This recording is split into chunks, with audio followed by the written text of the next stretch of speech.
We continue our reading of Turn Your Eyes Upon Jesus, an invitation to spend a year with your best friend, a daily devotional by author George R. Knight. Today's reading, January 24, Jesus' birth from the perspective of heaven. And a great portent appeared in heaven, a woman clothed with the sun, with the moon under her feet, and on her head a crown of 12 stars. She was with child, and she cried out in her pangs of birth, in anguish for delivery. And another portent appeared in heaven. Behold, a great red dragon with 7 heads and 10 horns and 7 diadems upon his heads. His tail swept down a third of the stars of heaven and cast them to the earth. And the dragon stood before the woman who was about to bear a child, that he might devour her child when she brought it forth.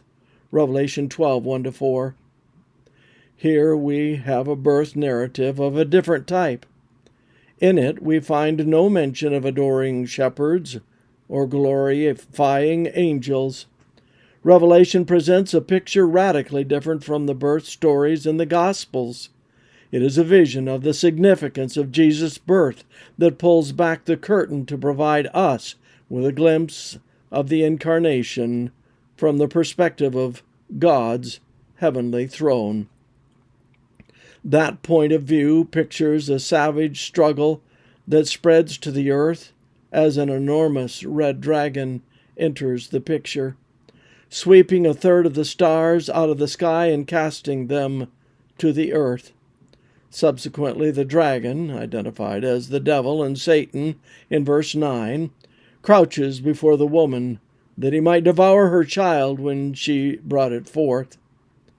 What we find in Revelation 12, 1-4 is the beginning of a cosmic conflict that commences in heaven and then moves to the earth. The ongoing battle will echo through the corridors of history until the end of time. Verse 17. The rest of the book of Revelation indicates that the struggle pictured so graphically in chapter 12 will not reach its climax until the victorious Christ finally puts an end to the dragon and the forces of evil. Revelation 19, Revelation 20, verse 11-15.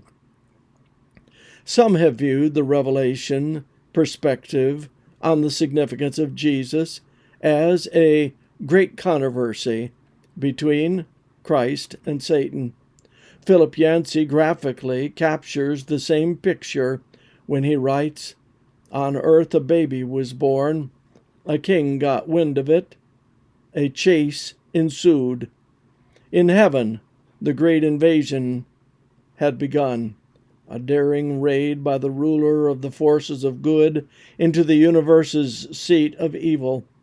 The king, of course, was Herod, and the initial chase took Jesus to Egypt, topics that we will view through the eyes of Matthew in the next couple of days. Lord, help us to see the larger issues as we read your word.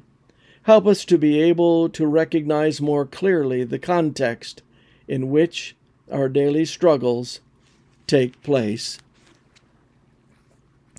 This concludes our reading today of Turn Your Eyes Upon Jesus.